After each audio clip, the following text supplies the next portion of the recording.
Welcome to the Skull King Football Podcast, presented by Fox DFS Firelines.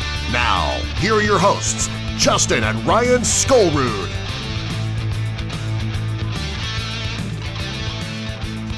Hello and welcome back to the Skull King Fantasy Football Podcast here on Wednesday afternoon for you. Once again, I am Justin, your host.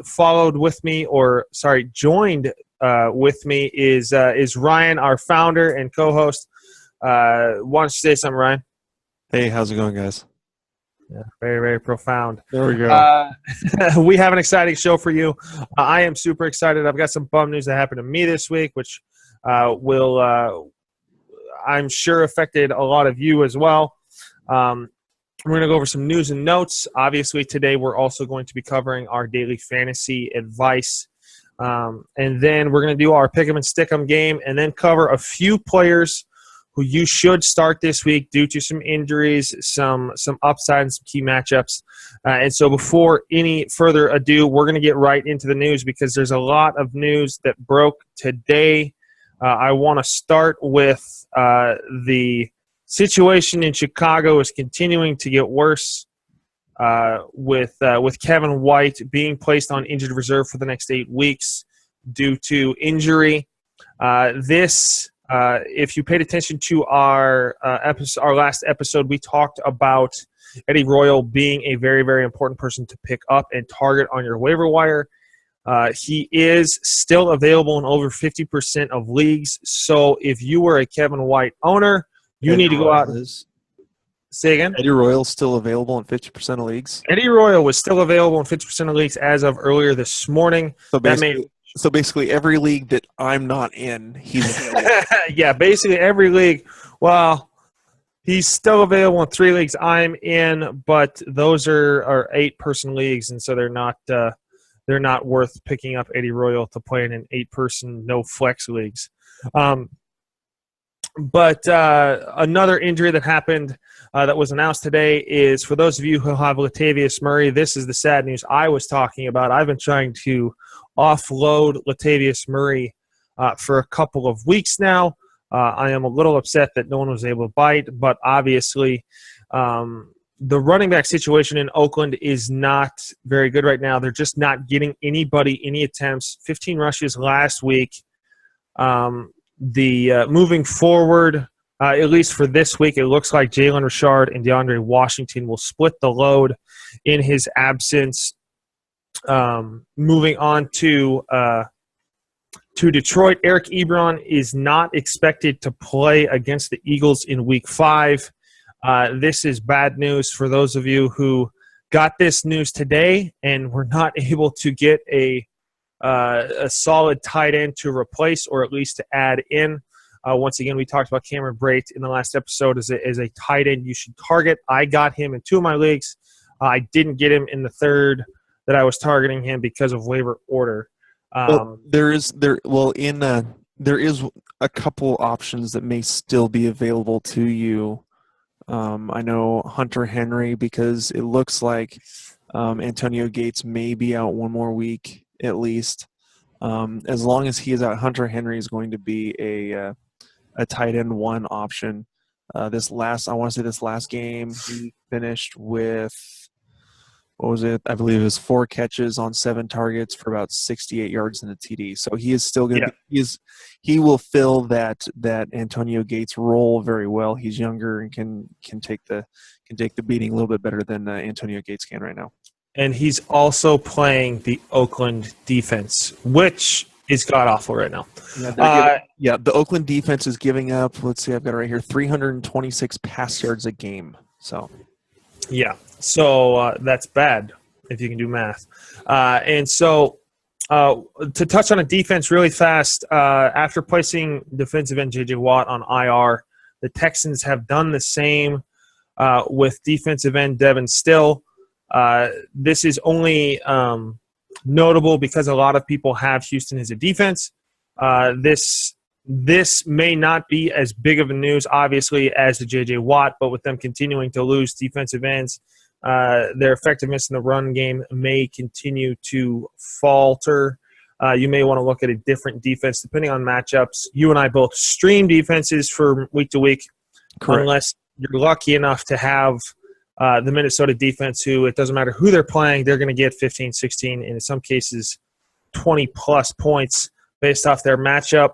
Unless you didn't believe in them and you dropped them before their matchup against Carolina because you thought Carolina would walk all over them, and then someone else picked them up as they steamrolled Carolina, and you're not getting them back. Yeah, that happened to me in one league, and I'm highly upset about that. Yeah, but to me in one as well. It's defenses. Zach Miller was not practicing today for Chicago.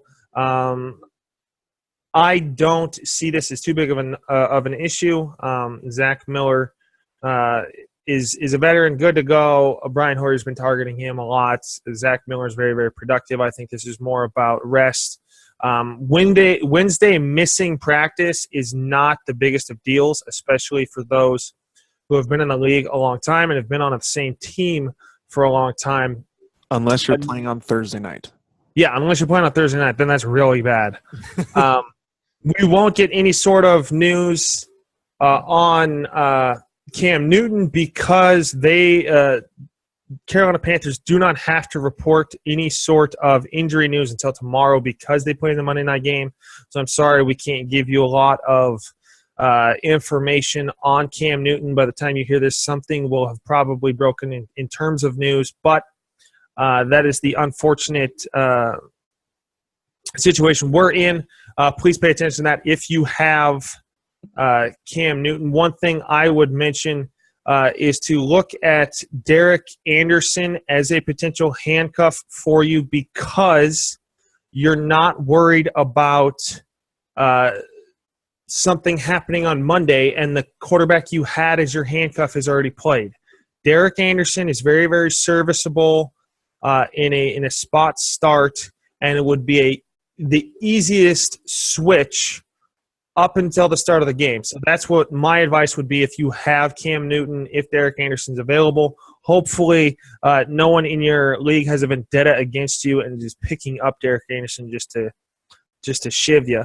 But the news out of Cincinnati continues to get bad for Tyler Eifert. He re-injured himself, but not his ankle. So it's a new injury today in practice. He may take my Bones of Glass award from Ryan Matthews, who's still fighting for that award himself. But Tyler Eifert is struggling right now to get onto the field. I know a couple of people who drafted him early. Not too early because of the injury thing, but now are scrambling to try and find a long-term solution in case this continues to linger. Marvin Jones did not practice today due to a hamstring issue, but once again, I think that's more to do with resting than anything else. Yeah. Antonio Gates was seen at practice today, but did not get a lot of involvement.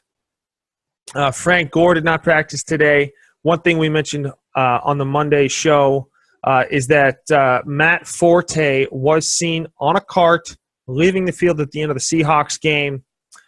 There's information that came out today that he was limited in practice today due to an ankle or leg injury as well as his rib injury. So hopefully you listen to us, and if you have Matt Forte, you have Bilal Powell. If you don't have Matt Forte, you went out and got Bilal Powell. Yes. If you don't have Matt Forte, you should have gotten Bilal Powell. I am still in negotiation in one of my leagues trying to get Bilal Powell.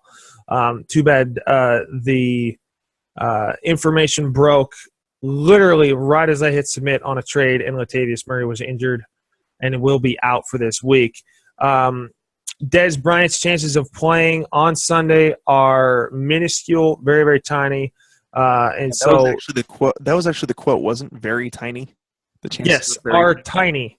So probably that's the same size of the hairline fracture that he's got, but it's a continuing lingering injury. I know that I advise people to stay away from Dez Bryant because he was my bust of the year. Once again, lingering injuries are continuing to haunt people. Jeremy Hill was limited to practice today as well. Another piece of defense information to get out there is that the Chargers cornerback Jason Verrett believes that he has a partial tear in his ACL and will more than likely be out this week, which is good news for those of you who have Amari Cooper. Hopefully this means something for Cooper in the fact that he may actually find pay dirt this week. I know that he is struggling. He is no longer the number one wide receiver in Oakland. That is Crabtree by far after having a 3-touchdown performance this last week. Justin, it's actually come out Jason Verrett is going to have ACL surgery and will miss the rest of the season. Okay, so that's good for Denver and the Kansas City and Oakland because they're not going to have to play him. This is not good news for San Diego. Obviously, I don't know what is in the water down in San Diego or what's going on with the training staff, but they can't keep enough of their star players on the field. So I'm slightly getting nervous for Melvin Gordon just if the pattern continues. Knock on wood that doesn't happen. But Stefon Diggs didn't practice today either. Stefon Diggs' performance against the Packers was monstrous. Outside of that performance, he has not done too much. I know at most, in my opinion, he's a flex play just because there's no indication that he would do any more than that unless he's playing someone like the Chargers who has a key corner out. Yeah. John Harbaugh today declined to say if Terrence West will be the featured back, which leads a lot of people to believe that Dixon will be kind of in a split role with Terrence West this week. Hopefully you listened to us, or was it last week when I said to pick up Dixon because he was coming back, to get him, even though he's going to have an extra week off, to get him and stash him for that one extra week so that he'd be ready. I think I got him in 3 of my 5 leagues. So yeah, I got him in 2 of mine as well, just because of my running back situation being weak at that point due to a couple of injuries. But I wanted to make sure that I was not competing on the waiver wire position the week of him coming back. So I got him out there early. That kind of wraps up our news and notes so far. Ryan, do you have any other news or notable notes that you'd like to cover? I think that was it. I'm just looking at my news feed here. Oh, Rob Gronkowski is not, yes, he is not healing up as fast as they were hoping. So if you have Martellus Bennett, you're still in okay shape, especially with Tommy Boy coming back this week, and he what a cupcake week to come back on. Sorry to pick on you, Cleveland, but Tommy Boy gets Cleveland coming back. It's that he gets to play against. It's not Oakland, so but still, I mean, Cleveland has been okay against the pass. 260. They've only given up 260 pass yards so far a game, which is okay, about the middle of the pack. But they haven't had to face anyone near the talent of Tom Brady. I want to say, let's see, rushing. Yeah, rushing is they don't have they're bottom third in terms of giving up rush yards. So it's possible that the Patriots lean a little bit more on Blunt this weekend instead of Tom Brady. But Tom Brady's back, and when he's back, they tend to use the short passing game as their run game. So James White is someone to pick up if he's available, since he's been basically non-existent for a little while at this point. So one thing to kind of touch on about Blount is if you can trade him at this point. I know he had kind of a rough week this last game, but to me, with the implementation of Tom Brady back in the offense and them loving that short passing game, I don't believe that you will see Blount's numbers continue to stay where they are. Considering he's going into last week, he was the number 1 fantasy running back because of the touchdowns he's getting and the yardage he's getting, due to the fact they didn't have Tom Brady, and they were on their 2nd and 3rd and possibly 4th string quarterback in Edelman, who was warming up. I don't see Blount's production continuing. If you can get somebody to buy Blount now, you need to do it. Obviously, make sure you get correct pieces coming back. But this is someone that I would consider moving. I'm trying to trade him myself in the only league that I have him in. But that's something that I would advise with the implementation of Tom Brady coming back. And so with that being said, that wraps up our news and notes. Right now, we're going to get into our daily fantasy segment. Ryan will take the lead on this as our daily fantasy expert. All right. Well, getting into the daily, our daily fantasy section is brought to you by Yahoo Daily Fantasy. Yahoo Daily Fantasy is the industry leader in fair play for DFS platforms. Yahoo makes it easier for the little guy like you and I to be able to compete in their daily fantasy contests with three major aspects to its fair play rules for entering contests. One thing they do is they limit entries to a maximum of 10 per user per contest, including a provision that a user cannot have more than 1% of the total entries in a contest. So if there's only 100 players in a contest, you can only have one entry in there. So that, that really helps guys like you and me who can't put in, who don't have the time to put in hundreds and hundreds of lineups like they do on the two big sites in terms of daily fantasy. Another thing they do is they actually identify veterans, guys who have been on the site for a long time. They identify veterans with a player badge, so you know who you're going up against.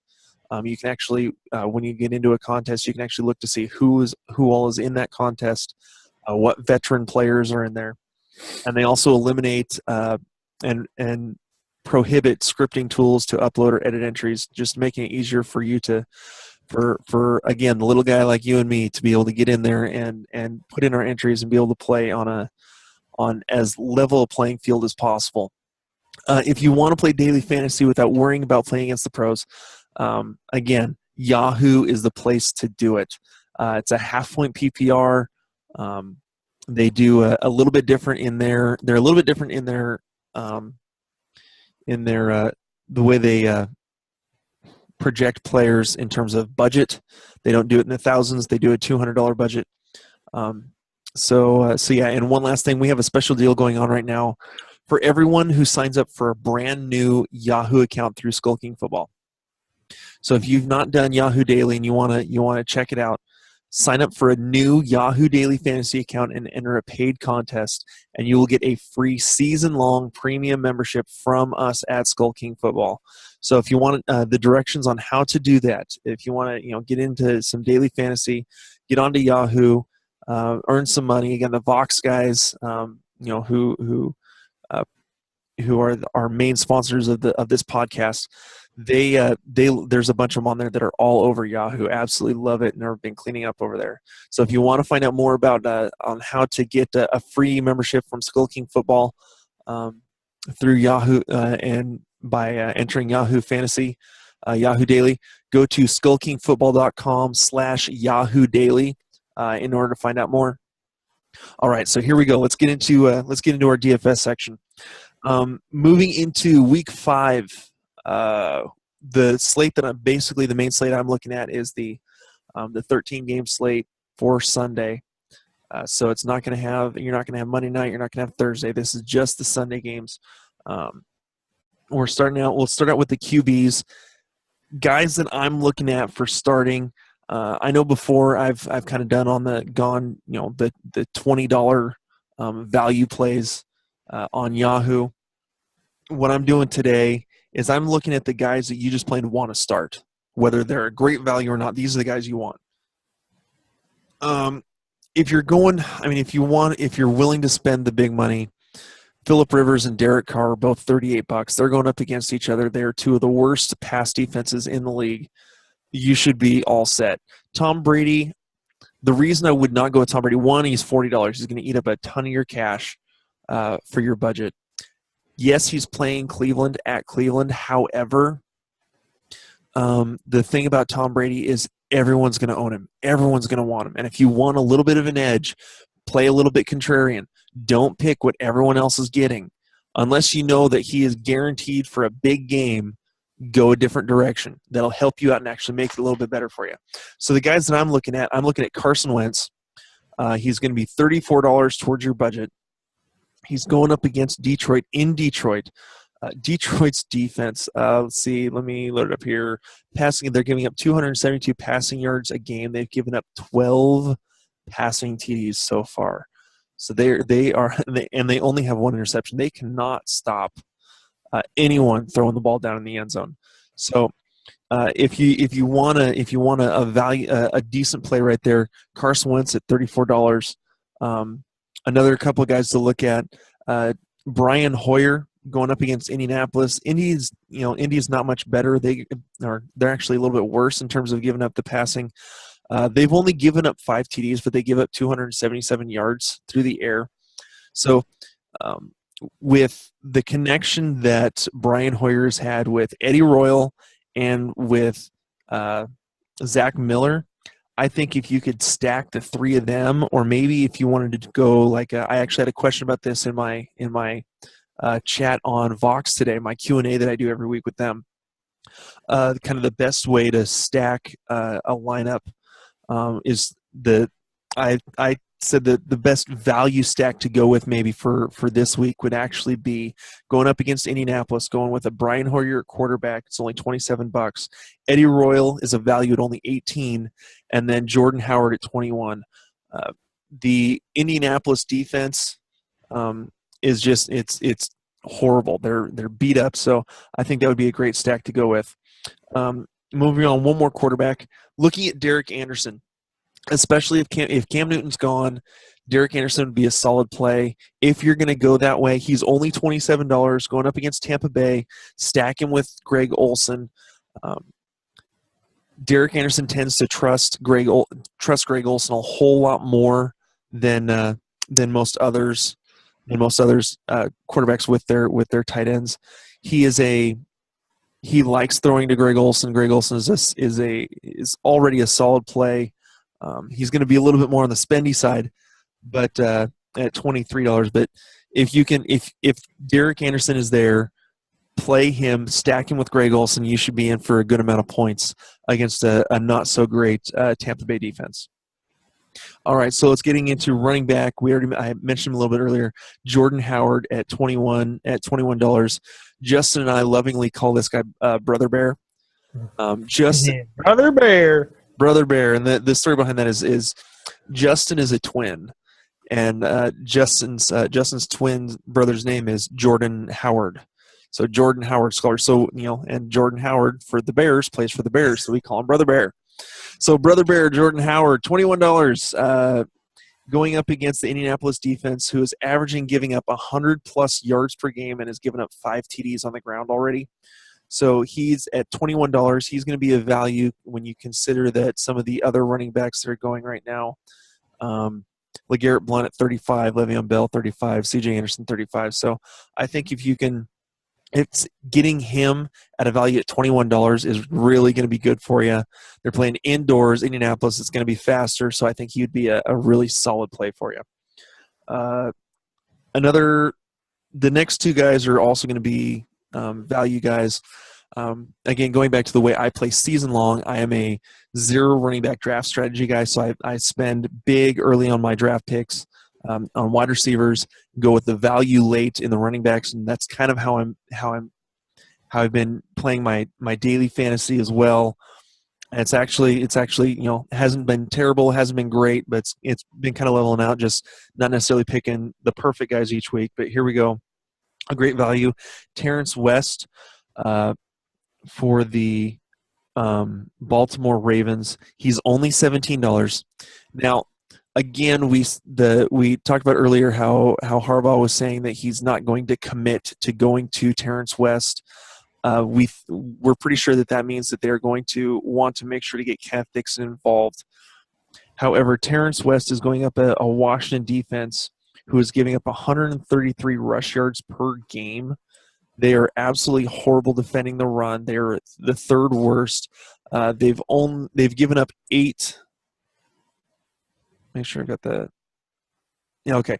So they've given up 8 TDs on the ground.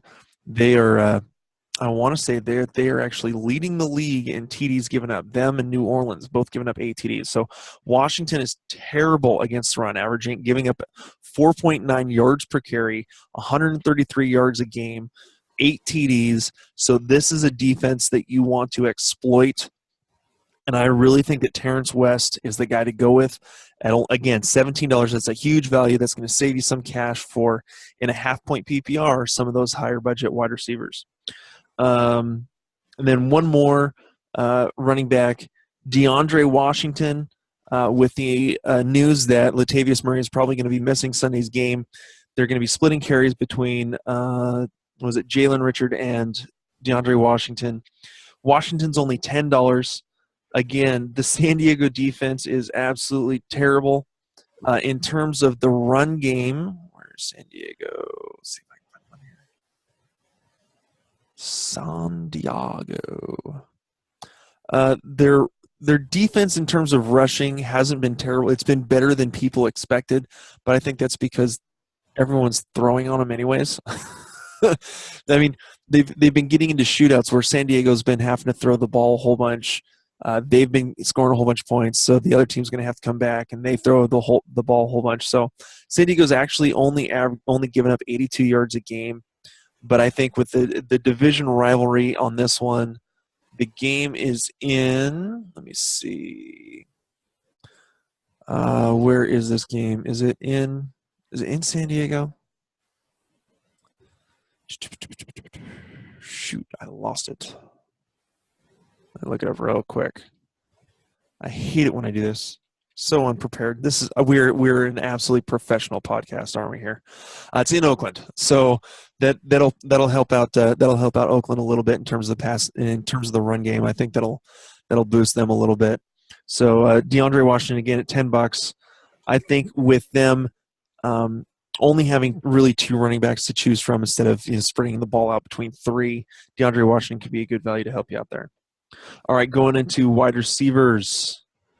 Like I said, I love spending big on the wide receivers, but you still need a little bit of value in there. So let's go Terrell Pryor. I think that he could be an okay start in this one. Yes, they're going up against New England. New England is in the just outside of they're in that middle third. They've given up 265 pass yards a game.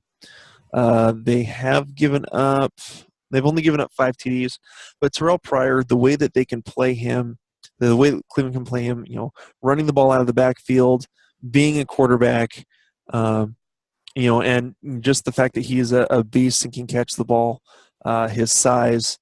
I really think at $20, he's a good mid-range value to throw into your lineup because of how much he can do. Cleveland may look to get a little bit creative on how to get Terrell Pryor the ball.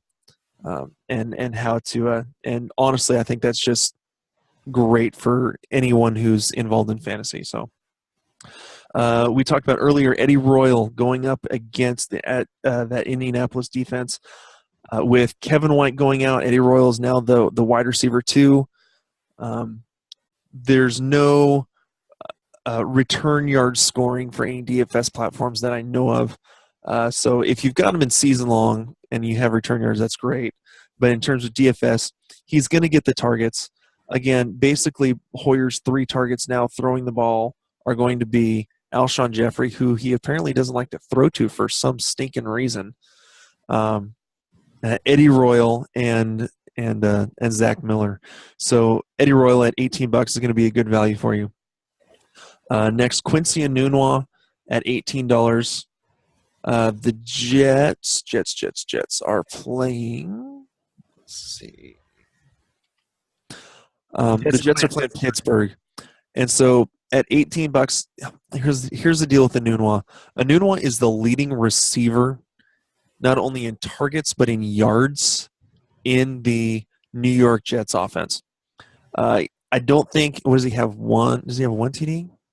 Yeah, there's one TD, but he's got 243 receiving yards, 23 receptions on 32 targets. So he's getting the ball a fair amount. Eric Decker is going to be out. I believe he's going to be out one more week. Yeah, he's not slated to really play this week. Yeah, so again, so that means Nunwa is going to be the number 2. Pittsburgh gives up a lot of receiving yards. They give up a lot of run yards as well, so that could mean good things for either Matt Forte or Bilal Powell. But just because of his size and his ability, I really think that Quincy Nunwa is going to be a solid play this week, especially if the Jets' defense has kind of faltered, giving up last week giving up 3 TDs to a gimpy Russell Wilson. He basically made that defense look terrible.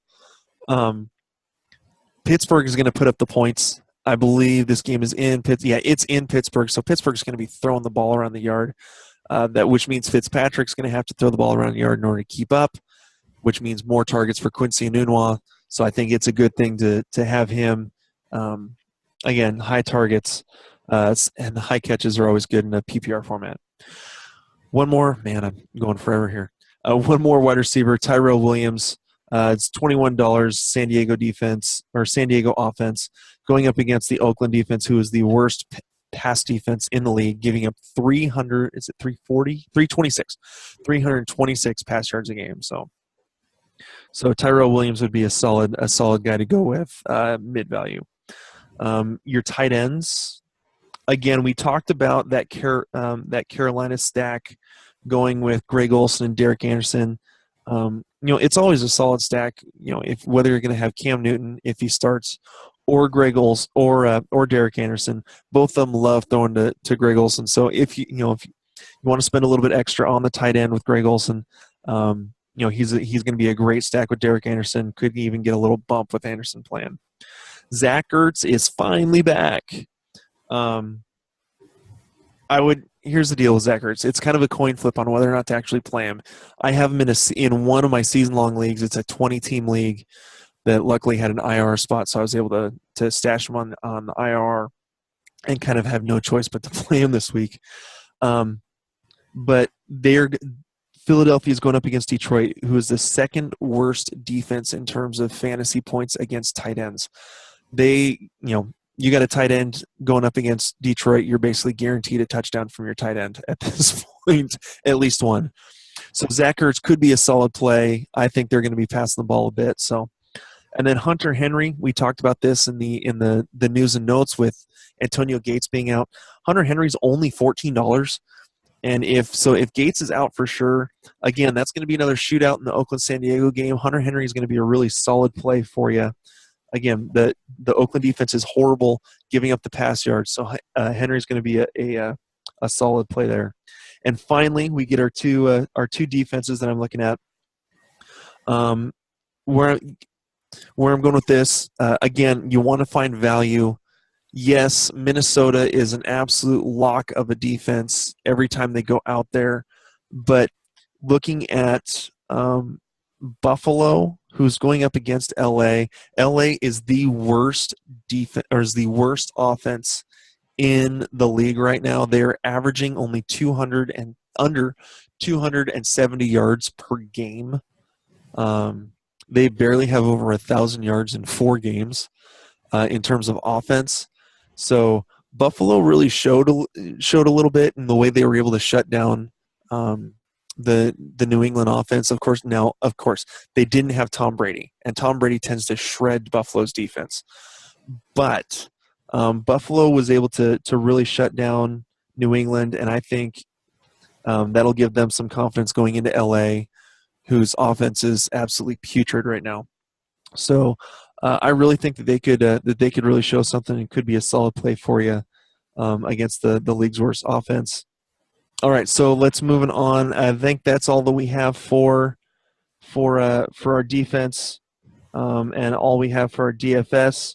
I think that's pretty much it. Justin, is there anything you had before I go into just a couple of the questions that we had from my Q&A earlier? No, I think I'll cover some starters when we are done with the pick 'em and stick 'em. A couple of the guys you named I'll cover really briefly, but I think we can move on to kind of your mailbag questions. Yeah, I think the main questions that we had, again, dealt with, that I had in the Q&A dealt with how Derek Anderson's going to do, what to look at. One guy asking is, if I think that Odell Beckham's going to hit pay dirt this week, if he's finally going to get a TD. I can't remember. I hate it when I do this. I can't remember who posted it on Twitter, but compare last year's statistics to this year's statistics for OBJ. They're almost identical. The only difference is last year he had 2 TDs. This year he does not have any TDs. That's the only difference between last year's stats and this year's stats. So I don't think that Odell is really in that bad a shape right now. And going up against a Green Bay defense that can't really stop anyone through the air right now. Stephen Diggs went off against him. Marvin Jones went for 205 yards and 2 TDs against them. So yeah. I really think that Odell could have a good I really like Odell this week. Yeah. I'm thinking, let's see. There was a couple, just some start and sit stuff. Oh, one person asked if I think that the Matt Ryan to Julio Jones combo will do okay against the Denver Broncos defense. I don't know. I think again the big time players are going to get theirs. This game is in Denver, but if you have them on your fantasy roster, you can't afford to not start them. You have to. They're the number 1 offense in the league. Yes, they're going up against one of the top defenses, but you could start a different quarterback. You could, if you have another option with a cake matchup, yes. Yes. But you're not going to sit Julio Jones. It's just not going. You're never going to sit Julio Jones. If he is healthy, if someone can wheelchair him onto the field, you start him. So haven't they been doing that? I mean, he's been dealing with an ankle injury for like 6 years. Yeah, something like that. So I think that's pretty much it. Again, a lot of it was just kind of some repeated stuff that we've already actually gone over. So that's what I got. So getting to the pick 'em and stick 'em this week, I put this one together, and neither one of us are going to like our quarterbacks. But to go over this really fast, quarterback matchup is going to be Gabbert versus Keenum. Running backs, you have to choose between Jay Ajayi and Jalen Richard. Both are in committees. Ajayi has had issues separating himself from the rest of the field, and Jalen Richard has had some splash but will not be the starter, but is in a split role according to the coaches. Wide receiver, Cole Beasley or Vincent Jackson, who has struggled, and Beasley has only done the little underneath stuff. Tight end, Jesse James or Hunter Henry. And defense, you have to pick Detroit versus Philadelphia or Oakland versus San Diego. Both are horrible. So you won last week. You get to pick first. All right. Let's go with Cowboys playing the Bengals. I think we're going to go with the wide receiver first. Vincent Jackson has pretty much been invisible so far, and because we do full point PPR in this scoring, because that's the main we play. So I'm going Cole Beasley because he is Dak Prescott's number 1 target. So he will get a lot of the catches. So I will go with Cole Beasley against the Bengals. Yeah, I hope the floodgates that is the Carolina Panthers defense will open up for Vincent Jackson this week. My pick is going to be Hunter Henry versus Oakland. I believe Oakland is horrible right now. In addition, with Le'Veon Bell coming back and Antonio Brown just going off last week, Jesse James was only targeted twice. He did get a touchdown, but he was only targeted twice. I think the implementation of Le'Veon Bell and Antonio Brown is just too much for Jesse James to really even be noticed on the field. So that's why I'm going with Hunter Henry. Yeah, I think that's I think that's a good choice there. Let's go. Oh gosh, the quarterbacks you just don't even want to think about. Both are going up against good defenses that have played bad games. Yeah. So do you trust – it's more or less which defense do you trust to really mess with the quarterback? Yeah. I know who I would pick. Yeah. I think I'm going to go with Blaine Gabbert against the Cardinals.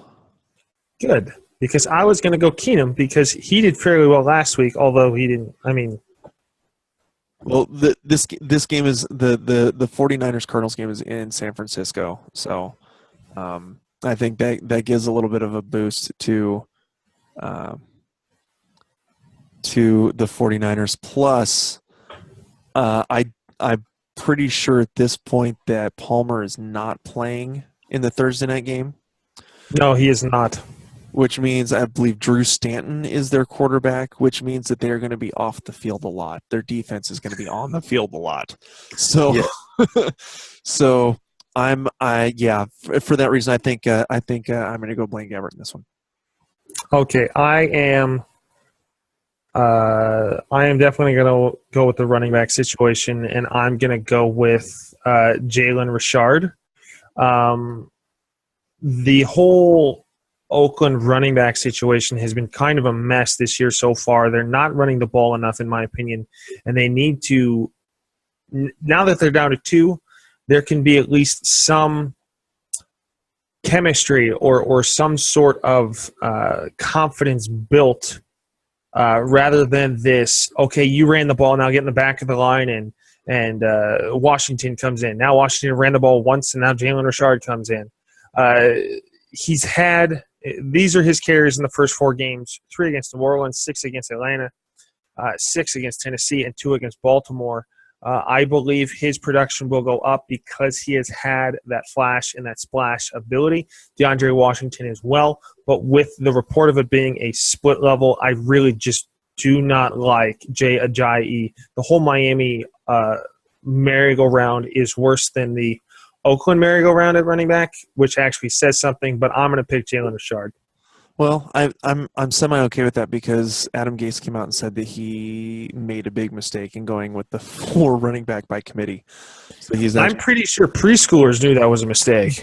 So, if I think that may actually play well for me going up against the Titans. Well, the Titans have a decent. Let me see, Titans run defense. Russian defense statistics. Let's see, Tennessee. They're 12th. They give up 110 yards a game, so I'm okay with that. Only 1 TD, but they give up 110 yards a game. So I think I'm okay. I think that JJ will be the lead back there. So now the defenses. I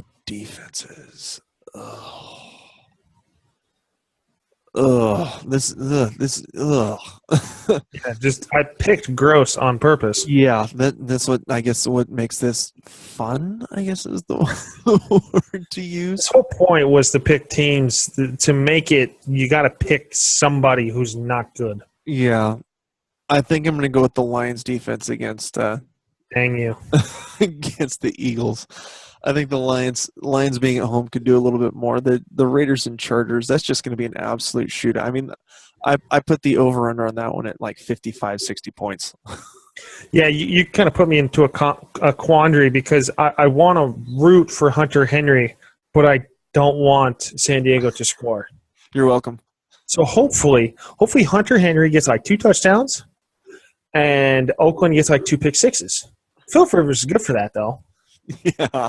They're going to be throwing the rock, and Melvin Gordon will get like 20 rushing yards and 2 TDs. Because they'll throw the rock. 20 rushing yards, 2 touchdowns, and like he'll get 5 or 6 catches for like 50 yards. Melvin Gordon is such an anomaly this year. He better be thanking his lucky stars that the situation in San Diego is what it is, and Danny Woodhead did get injured. Now, no one roots for injuries once again, but like Melvin Gordon would not be doing this if Woodhead was still in. And so that kind of wraps up our pick 'em and stick 'em. Once again, I have Case Keenum, Jalen Richard, Vincent Jackson, Hunter Henry, and the Oakland defense against San Diego. You have Blaine Gabbert, Jay Ajayi, Cole Beasley, Jesse James, and the Detroit defense versus Philadelphia. We're going to be moving on to just some last-minute touch-up kind of starts of the week or some starters that you should be playing this week due to some matchups. Once again, obviously, you start Antonio Brown, Julio Jones, A.J. Green, Odell Beckham. Like, those are the absolutes. These are kind of the – You start your studs. You start your studs. These are more the fringe players who you should be playing due to some matchups. I really like Chris Hogan this week because he finally has a real quarterback throwing to him, and he has the Cleveland Browns, the horrible defense that is the Cleveland Browns, defending the best quarterback in the league, in my opinion. I think Tom Brady, now with the absence of Peyton Manning, obviously Peyton Manning not being the greatest last year, but I still think in a pinch or in any pressure situation, I'm going to go Tom Brady. As much as I personally don't like him as a football fan, that's just out of pure jealousy. Like, he's won 4 Super Bowls. He's got a very attractive lot. It's just one of those things. Like, it's just jealousy. That's really all my quote-unquote hatred of Tom Brady is. But another one that we touched on with Eddie Royal, once again with Alshon Jeffrey being injured, Kevin White now being out for a couple of weeks, them being on their second running back right now, with the Brother Bear taking the load at running back. In addition to the potential that Zach Miller may not be 100% healthy, I believe Eddie Royal is one of those where he's the only guy healthy on offense who's been a starter all year long. And with Boyer targeting White so heavily and staying away from Alshon Jeffrey, I believe that those targets are more likely to go to Miller and to Royal than to Alshon Jeffrey. Another one I really like is Tyrell Williams against the horrible Oakland defense just because they can't stop anyone through the air. And Phillip Rivers has got to throw to somebody. Anunwa against Pittsburgh is kind of a fringe one for me because Anunwa has gotten all of his catches out of the slot. I'm not 100% sure. I'll look it up here really fast just to get a reminder of what he did against Seattle. He did get a couple of catches. He got 60 yards, 6 receptions, and 7 targets against a very solid defense. I know there are some who are concerned about Quincy Enunwa playing on the outside rather than in the slot and how that will affect him also going up against a second corner rather than a smaller slot corner. But I still think that with Brandon Marshall still being slightly injured and still being banged up, as long as Fitzpatrick is throwing to his own team, Quincy Enunwa should get some points. Kind of some 2 running backs with as depleted the running back situation is right now. Basically, whoever is on your roster, you have to play. But right now, I really like DeAndre Washington. He has flashed so well, but with once again the 3 running back system that they were implementing and the lack of running backs usage in Oakland, I think DeAndre Washington is someone on the fringe that you need to start because of the absence of Latavius Murray. He's not even on the field this week. I think 80% of the carries that were going to Latavius Murray are going to be going to DeAndre Washington and not Jalen Richard. Wendell Smallwood is also another one that I think would be a push flex player just because Ryan Matthews it has been indicated that he's healthy, but Wendell Smallwood had such an amazing game the week before the bye that it's hard for me to imagine that he doesn't get at least 10 carries or 10 touches in this next game because of the fact that he did so well in the previous game when Ryan Matthews went out injured. Now, that Warner had a good game and Sproles had a good game, but I think that of that backfield, Wendell Smallwood would be the one to go to because Sproles is not going to get a 80-yard touchdown catch every week. Quarterbacks I really like this week, Joe Flacco versus Washington because Washington's defense is atrocious. They're not very good, even with the implementation of Josh. Dan, I just forgot his name in the corner. Norman. Yeah, Josh Norman. Yeah, Washington's defense gives up the 8th most passing yards a game. So Yeah, it's one of those things to where Norman was very, very good with Carolina, and Washington was bad last year. They've added Norman, and they're still bad this year. So it's not just Norman. I like Flacco to be able to throw the ball deep.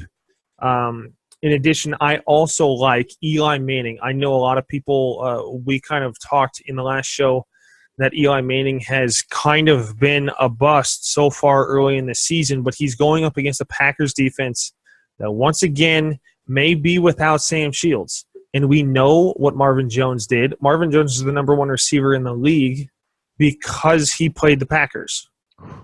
In addition, people are playing Stephon Diggs as a wide receiver 1 or 2, unjustifiably so because he had a monster game against the Packers. So I believe Eli Manning is going to have a good game, if not just because it's the Packers. The corners are weak at this point. The passer rating against Green Bay this year is 105.3. That's good. That's really good. Yeah. The tight end I like this week would be Hunter Clay. Sorry, Hunter Henry. The other one is going to be Clay from Buffalo. I did the two and threw them together. But Hunter Henry, even with Antonio Gates being seen at practice, I believe Hunter Henry is going to have a very good game because, once again, Oakland's defense is not very good. The reason why I like Clay against Buffalo is the Rams have not done well against tight ends. Clay is someone that I picked up this week because I had Kobe Fleener, who is still hurting me, but that's neither here nor there at this point because of his bye. I had to pick up a tight end. Someone picked up Cameron Brate right in front of me, and so I had to go with Clay because of the fact that the Rams have had a little difficulty covering tight ends so far this year. So, Ryan, do you have any other players that you suggest people play this week? Not in terms of fringe guys. Zach Ertz again is a coin flip, simply because he's been off for a little while. I think he'll be okay to start. Derek Anderson. I think if you're in a pinch, if you've got him as kind of your handcuff to Cam Newton this week, you should be in good shape. Or if you're just streaming quarterbacks, he'd be a good guy to pick up. Again, Terrence, I think that Terrence West will be a good running back to take, not only for DFS, but if you've got him, to go ahead and start him. Kind of looking at my teams that I've got. Most of my teams are in pretty good shape in terms of running backs. I don't really think I have anyone with a really, really tough matchup. Well, I've got in one league I have Devonta Freeman going up against Denver, but again, Devonta Freeman is having a really good season this year. So I mean, unless you have two other guys that are obviously outscoring him, you start him. So I really don't think Jeremy Curley is an interesting one, simply because he seems to be Blaine Gabbert's number one target lately. 7 for 11 in week 1, 3 for 6, 2 for 6, 6 for 9, and a TD last week against Dallas. I think that he is a solid guy to go after in terms of value. So he could be an interesting flex play for you. So, but yeah, I think that's about it I got. One other one I wanted to bring up, I forgot about defense, is one team that I really like. Once again, I really like streaming defenses. I do have Minnesota in a couple of leagues, so I don't do this in every league. But I really like the Tennessee Titans this week, if not for the fact that Miami is absolutely struggling this year. Ryan Tannehill has thrown 6 touchdowns, but he's thrown 5 interceptions. Miami has scored 10, 24, 24, and 7. They did not do very well last week against Cincinnati, who, with the addition of Burfict coming back to the defense, that defense is now formidable and very, very good. And so I believe in Tennessee's defense. They're very, very good. They have not allowed a lot of scoring so far this season. Once again, playing Detroit and holding Detroit to 16 points. So I really like Tennessee this week as a streaming option. Once again, I want to look up, I'm pulling it up right now. They've given up 16, 15, 10, and 20. They've played teams that should have good offenses in Detroit and Oakland. Houston has struggled so far this year in being anything consistent, and Minnesota has been a surprise on the offense considering the injuries that they've sustained at the quarterback and running backs position. So I really like Tennessee this week to have a good game. Solid defense is being performed by Tennessee this year. Yeah, I can go with you there. Going up against Miami, they've also only given up. They're in the top third in terms of passing defense right now. They've only given up 241 yards per game. Only 4 passing TDs. They've given up less than 1,000 yards so far. So their pass defense has been pretty good. Their run defense isn't great. It's about middle of the road. So wrong one. So they're around 12. So they're still giving up 110 yards a game rushing, but they're kind of that fringe lower third, mid third. So they could be a real solid play against Miami with the uncertainty of the running back. So, well, that wraps up our show for you guys this afternoon. We want to thank you once again for stopping by. This show has been brought to you by Vox DFS Firelines at voxdfs.com. Don't forget to take a look at those of you who have premium subscriptions to take a look at this week's projections to once again further your information for your starts this week. Once again, we want to thank you for stopping by. I've been Justin for the show. And I'm Ryan. This is Ryan, and we want to thank you for stopping by the Skull King Fantasy Football Podcast. Good luck in Week 5. All right. Talk to you later, guys.